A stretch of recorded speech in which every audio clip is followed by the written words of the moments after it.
Hello bankers, very good evening. स्वागत है आप सभी का हमारे official YouTube channel GIB CIB वाला पर। रात के 8 बज चुके हैं और डेली की तरह हम आपके लिए इंपॉर्टेंट टॉपिक सीरीज में सीआईबी एग्जाम से संबंधित स्वागत करते हैं। ये क्लास आपके सीआईबी पेपर 3 एबीएन एफएम से संबंधित है और आज हम एक बहुत ही खास टॉपिक वेंचर कैपिटल पर चर्चा करने जा रहे हैं। मॉड्यूल डी से संबंधित है। मॉड्यूल डी है इमर्जिंग बिजनेस सॉल्यूशन, जिसके अंतर्गत आपको हर यूनिट में कुछ नया देखने को मिलता है। और आज हम डिस्कस करने जा रहे हैं वीसी के बारे में। मॉड्यूल डी पूरा थ्योरेटिकल है। Emerging business solutions unit module का नाम है। टोटल 7 यूनिट्स आते हैं इस मॉड्यूल के अंतर्गत और हर यूनिट जो है मॉड्यूल डी के अंतर्गत वो एक डिफरेंट कॉन्सेप्ट के साथ है। तो हर एक यूनिट के साथ कुछ नई बातें जानने को मिलेंगी और वो बातें आपके एग्जाम के पॉइंट ऑफ व्यू से बहुत खास होंगी। आज हम पढ़ने जा रहे हैं वेंचर कैपिटल इन्वेस्टमेंट फंड क्या होता है। देखिए, वेंचर कैपिटल इन्वेस्टमेंट फंड की जब बात करते हैं तो एक प्रकार का पूल्ड इन्वेस्टमेंट है। ये पूल्ड इन्वेस्टमेंट क्यों बोला जा रहा है कि different institutions, investors, wealthy individuals अपनी अच्छी खासी जो कमाई है, अपना अच्छी खासी जो पूंजी है, उसे और एनहांस करने के नजरिए से इस वीसी फर्म में इस पैसे को रखते हैं।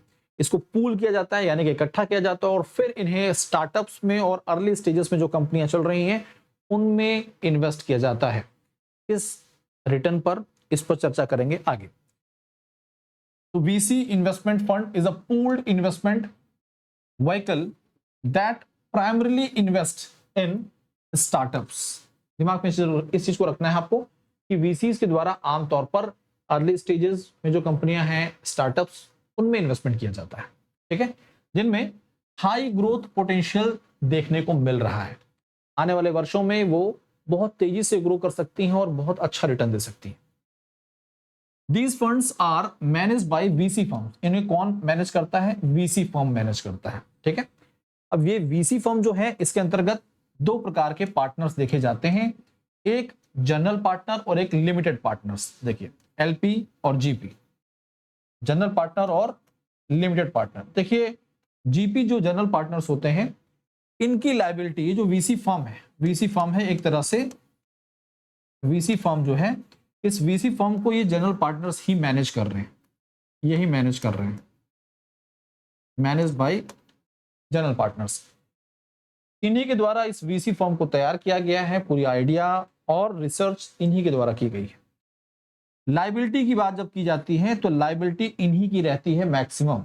लिमिटेड पार्टनर्स के अंतर्गत आपके जो भी इंडिविजुअल इन्वेस्टर्स हैं, इंडिविजुअल इन्वेस्टर्स, इंस्टीट्यूशनल इन्वेस्टर्स, ये आते हैं, इंस्टीट्यूशनल इन्वेस्टर्स आते हैं,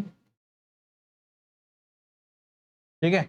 इनके द्वारा केवल फंड दिया जाता है, ये इनकी लायबिलिटी इसमें नहीं होती है। कहने का मतलब है मिनिमम लायबिलिटी या बहुत कम लायबिलिटी इनकी ज्यादा होती है, क्योंकि इन्हें सारा फंड मैनेज करना होता है, इन्हें केवल प्रॉफिट से मतलब होता है, एक तरह से देखा जाए तो। आगे बढ़ते हैं।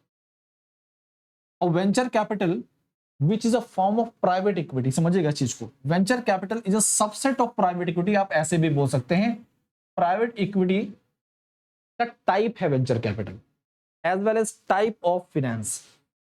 आमतौर पर वीसी के द्वारा जो इन्वेस्टमेंट किया जाता है, जो फंडिंग की जाती है, वो कहां की जाती है? नए एंटरप्राइजेस में की जाती है, स्टार्टअप ऑर्गेनाइजेशंस जो होते हैं उसमें की जाती है, that they believe have the ability to expand their operation over the long term. कहने का मतलब है आमतौर पर वीसी फंडिंग्स उन्हीं स्टार्टअप्स, उन्हीं ऑर्गेनाइजेशंस अर्ली स्टेजेस में की जाती हैं, जिनमें ये उम्मीद होती है कि ग्रोथ पोटेंशियल काफी ज्यादा है, आने वाले वर्षों में अच्छा रिटर्न वो दे सकते हैं, मार्केट में उसके बिजनेस काफी आगे बढ़ सकते हैं। ये फीचर्स पढ़ रहे हैं हम लोग। द मेजोरिटी ऑफ फंडिंग, देखिए, the majority of funding for new businesses comes from, कहां से आता है ये फंड? कहां से आता है? ये आता है वेल्दी इंडिविजुअल्स जो हैं, इन्वेस्टमेंट बैंक्स जो हैं, और various other types of financial जो इंस्टीट्यूशंस होते हैं, जैसे पेंशन फंड्स हो गए, एंडोमेंट फंड हो गए, ठीक है। Small businesses with outstanding growth potential, ऐसे बिजनेसेस जो कि स्टार्टअप फेज में हैं और जिनका ग्रोथ पोटेंशियल बहुत ज्यादा है, आमतौर पर ये फंडिंग उनको प्रोवाइड की जाती है।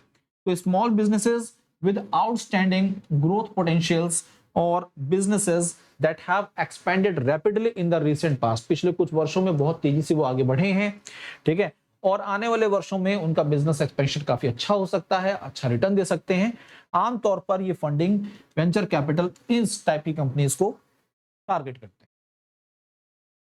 अब व्हाट इज वीसी? सरल भाषा में अगर आप समझना चाहें कि वीसी एग्जिस्ट क्यों कर रहे हैं और इनकी मार्केट में जरूरत क्या है जब हमारे देश में इतने सारे बैंक्स हैं, ठीक है। तो venture capital is a type of private equity, आप समझ चुके हैं, इस लाइन को दिमाग में रखिएगा, क्योंकि कई बार ये जब आप स्टेटमेंट बेस्ड एमसीक्यूज करते हैं ना तो उसमें ऐसे क्वेश्चंस पूछे जाते हैं। तो पहला point, VC is a type of private equity use to support startups. किसको? स्टार्टअप्स को सपोर्ट करते हैं, अर्ली स्टेजेस कंपनी जो है उनको सपोर्ट किया जाता है जिनके अंदर अच्छा खासा रैपिड ग्रोथ या पोटेंशियल देखने को मिल रहा है। Venture firms raise fund from, अब ये कहां से फंड रेज करते हैं? वेंचर फर्म्स कहां से फंड रेज करते हैं? ये लिमिटेड पार्टनर से फंड रेज करते हैं। अब लिमिटेड पार्टनर के अंतर्गत वेल्दी इंडिविजुअल्स आते हैं, पेंशन फंड्स आते हैं, एंडोमेंट फंड्स आते हैं, यानी कि इंस्टीट्यूशनल इन्वेस्टर्स भी आते हैं to invest in these high potential business, often providing not just financial backing but also technical support। कहने का मतलब है कि बैंक की जब बात करें तो बैंक केवल लोन देता है किसी भी बिजनेस को, उनको कोई टेक्निकल सपोर्ट प्रोवाइड नहीं कर रहा है, कोई स्ट्रेटजी प्रोवाइड नहीं कर रहा है, कोई ऑफिस स्पेस नहीं प्रोवाइड कर रहा है ना। लेकिन वीसी आमतौर पर केवल फंडिंग नहीं बल्कि मैनेजरिंग लेवल पर भी काम करते हैं। इवन बोर्ड में भी कई बार वीसी ओनर्स बैठते हैं। In return for their investment, जो भी इनके द्वारा इन्वेस्टमेंट किया जाता है इसके बदले में उन्हें, इनके बदले में उसे ओनरशिप चाहिए होती है। VC firm gain ownership stakes in the company they support. VC is typically introduce at various stages of a company. कहने का मतलब एक कंपनी अपने अर्ली स्टेजेस से लेकर एक्सपेंशन तक डिफरेंट स्टेजेस में वीसी फंडिंग, वीसी फर्म्स के द्वारा वीसी फंडिंग दी जाती है।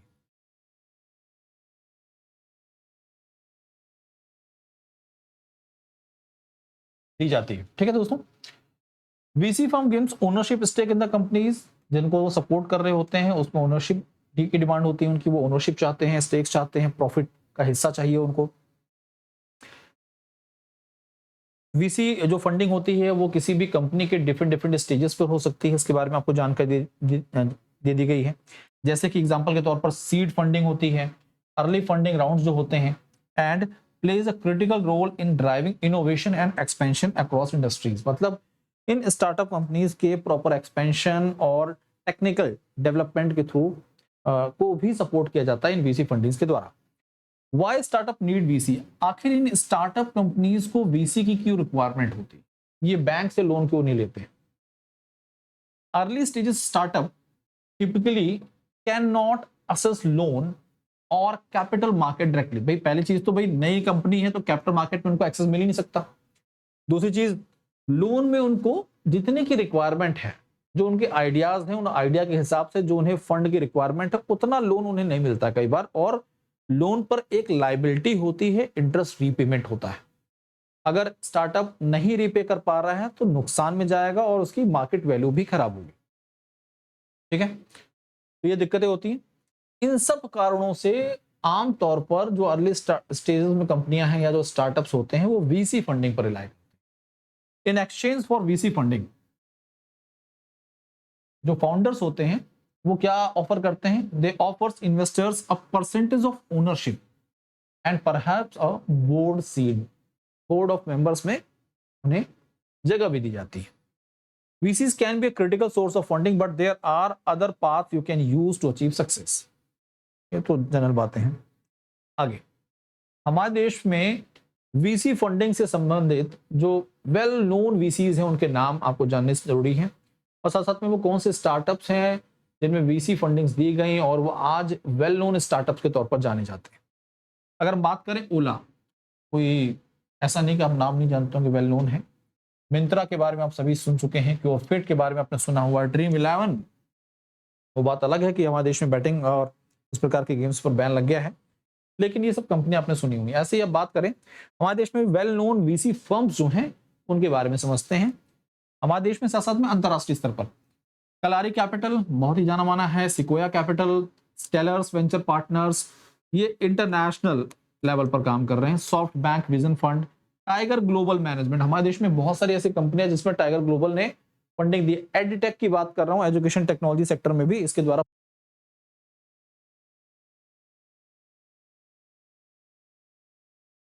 अब बात करते हैं देश में अब बात कर रहे हैं हम यहाँ पर देश में सबसे शुरुआती दौर में जो वेंचर कैपिटल फर्म्स आई, उनमें से सबसे जानी मानी और सबसे शुरुआती दौर में जो कंपनी थी उसमें नाम आता है आईसीआईसीआई वेंचर का। ये पहले आईसीआईसीआई वेंचर के नाम से नहीं जानी जाती थी, जिस नाम से जानी जाती थी और किस तरह से नाम यहाँ तक पहुंचा, इन सब के बारे में आपको बताएंगे। ICICI ventures formerly known as technology development and information company of India limited, ठीक है, पहले इस नाम से जाना जाता था। इसको लॉन्च किया गया था as joint venture between ICICI limited and unit trust of India. Unit trust of India UTI देश का पहला म्यूचुअल फंड, ठीक है, 1988 में इन दोनों के द्वारा मिलकर इस फंड को क्रिएट किया गया था and was renamed to ICICI venture after becoming wholly owned subsidiary of ICICI limited. तो इस तरह से ये जो आपका आईसीआईसीआई वेंचर क्रिएट हुआ, इस तरह से इस नाम तक ये पहुंचा। देश की शुरुआती वीसी फंड्स में इसमें इसका नाम आता है। अब बात कर रहे हैं हम आपके सीआईबी एग्जाम से संबंधित एक बहुत ही जबरदस्त बैच की, जिसके तहत आप सभी साथियों को, आप सभी सीआईबी एस्पिरेंट्स को फाउंडेशन बैच के साथ साथ में एमसीक्यू और केस स्टडी बैच का कॉम्बिनेशन मिल रहा है। इसे हमने नाम दिया है रीलोडेड सीआईबी बैच। आपके एग्जाम की प्रिपरेशन के नजरिए से बहुत ही इफेक्टिव है ये। तो foundation plus MCQ plus case study batch है। दिसंबर 2025 के लिए टारगेट कर रहे हैं मात्र 2499 में। इस बैच के तहत आपको फाउंडेशन बैच के तहत concept, theoretical portion, numerical step by step कैसे करने हैं, कैसे अटेम्प्ट करने हैं, ये सारी बातें पता चल जाएंगी। साथ साथ में एमसीक्यू यानी कि फाउंडेशन कॉन्सेप्ट के साथ साथ में कॉन्सेप्ट का application with the help of MCQ and case studies आपको देखने को मिलेगा। बहुत ही इफेक्टिव बैच है। बहुत ही भारी संख्या में हमारे बैंकर्स के द्वारा इसे एनरोल किया गया है। 2499 इसकी बहुत ही अफोर्डेबल कॉस्ट प्राइस है। आप इसके साथ अपने आप को जोड़िए, अपने एग्जाम की प्रिपरेशन को अभी से शुरू करिए। अच्छा खासा टाइम है आपके पास, लगभग 3 महीने पूरे बचे हुए। ठीक है साथियों, अब बात करते हैं वीसी फंडिंग जो है सबसे ज्यादा आमतौर पर देखा गया है किस क्षेत्र में, यानी कि वो कौन से क्षेत्र की कंपनियां हैं, किन सेक्टर की कंपनियां हैं जिसके द्वारा मैक्सिमम फंड रिसीव किया गया है वीसीज का।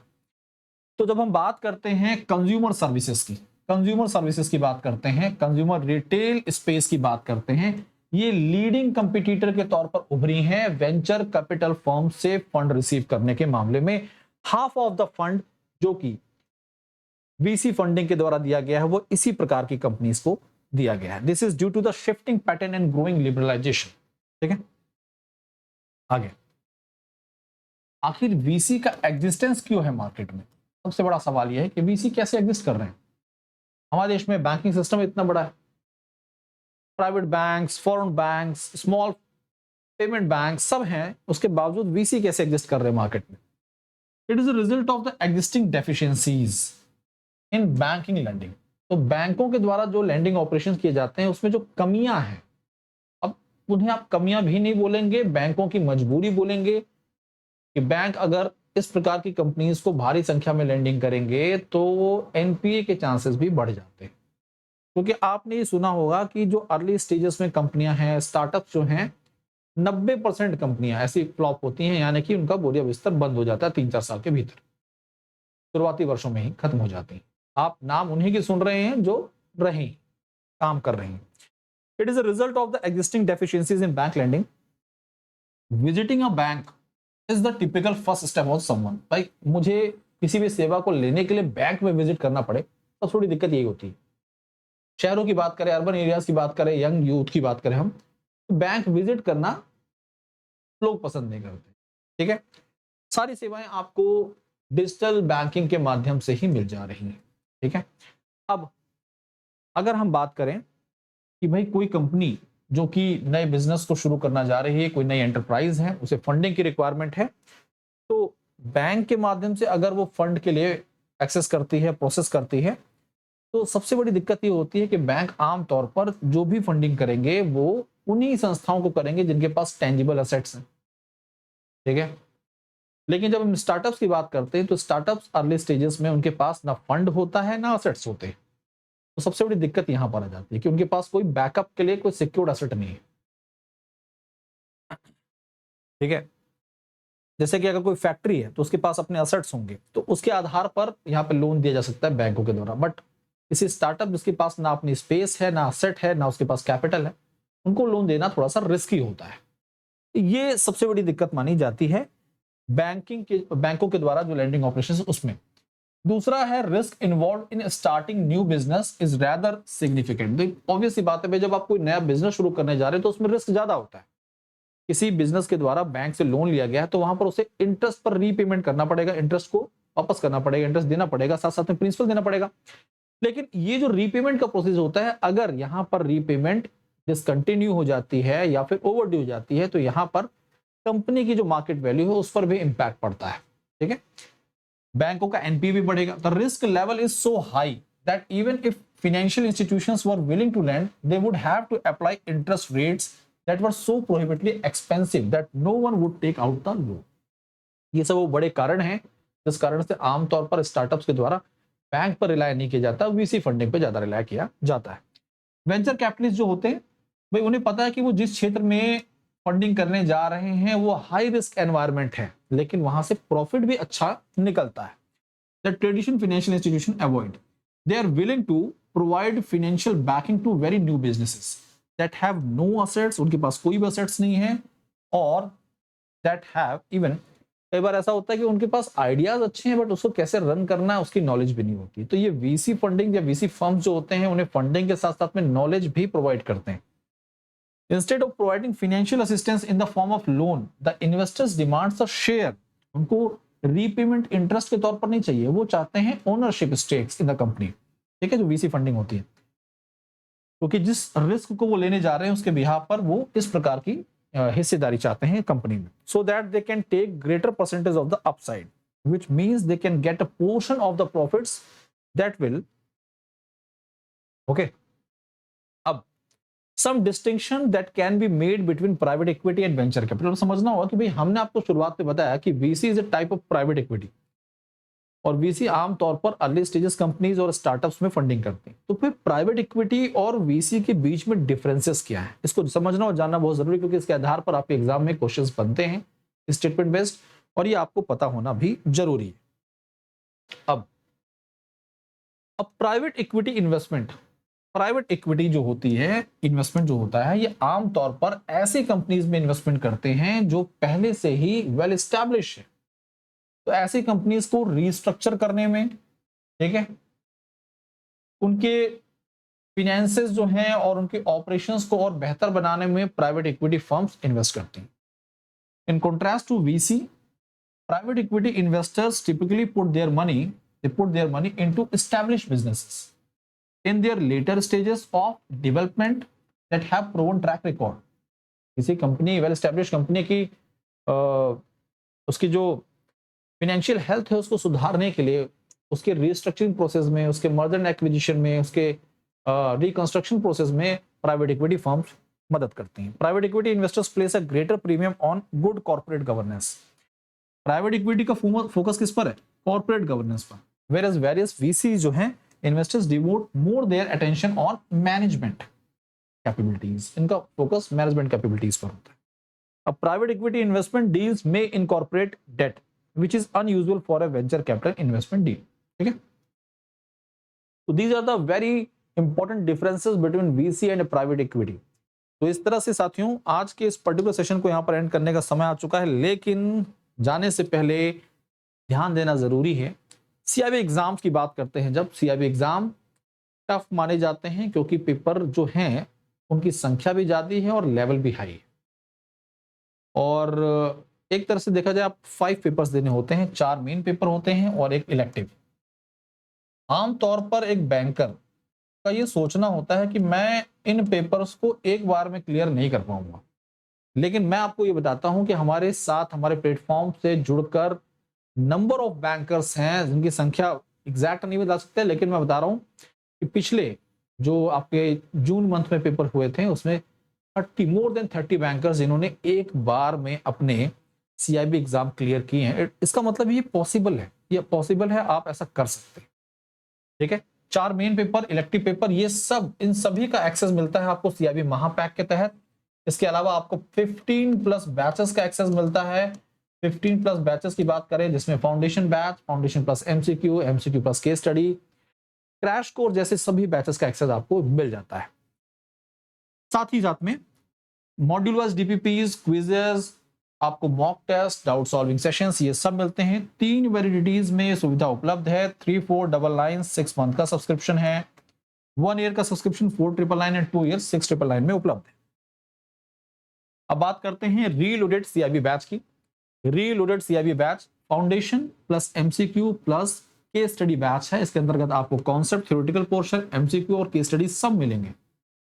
मतलब ये आपके लिए सबसे बेहतरीन बैच है, 2499 में अवेलेबल। अब समझिएगा इस चीज को, अगर आपके पास महापैक है, सीआईबी महापैक, तो आपको इस बैच को अलग से परचेज करने की जरूरत ही नहीं है, क्योंकि सीआईबी महापैक के तहत आपको फाउंडेशन बैच भी मिल गया है, फाउंडेशन प्लस एमसीक्यू भी मिल जाएगा, एमसीक्यू प्लस केस स्टडी भी मिल जाएगा और साथ साथ में क्रैश कोर्स भी मिल जाएगा। तो ये सारे बैचेस आपको वहां पर मिल जाएंगे। आगे बात कर रहे हैं सीआईबी एमसीक्यू बैच की, मात्र 1999 में उपलब्ध है आपके लिए। आप इसके साथ अपने आप को जोड़ सकते हैं। देखिए, हम पहले भी चर्चा कर चुके हैं, एग्जाम थोड़ा टफ होते हैं, लेवल हाई है, नंबर ऑफ पेपर्स भी ज्यादा है, तो कई बार सारे के सारे पेपर नहीं क्लियर हो पाते हैं, 1-2 पेपर रह जाते हैं। तो उसके लिए आपको पूरा बैच परचेज करने की जरूरत नहीं है, आप इंडिविजुअल बैचेस के साथ अपने आप को जोड़ सकते हैं। मात्र 799 में आपके लिए इंडिविजुअल बैचेस उपलब्ध है। This is my Telegram channel jab_cap by Bhaskar sir, इसके साथ जुड़ जाइए। कोई दिक्कत, कोई परेशानी, बेफिक्र होकर अपने सवालों को पूछ सकते हैं। आज के लिए अभी के लिए इतना ही। धन्यवाद। पढ़ते रहिए, आगे बढ़ते रहिए। सेशन को लाइक करिए, दोस्तों को शेयर करिए और चैनल को ज्वाइन नहीं किया तो फटाफट ज्वाइन करिए। Thank you.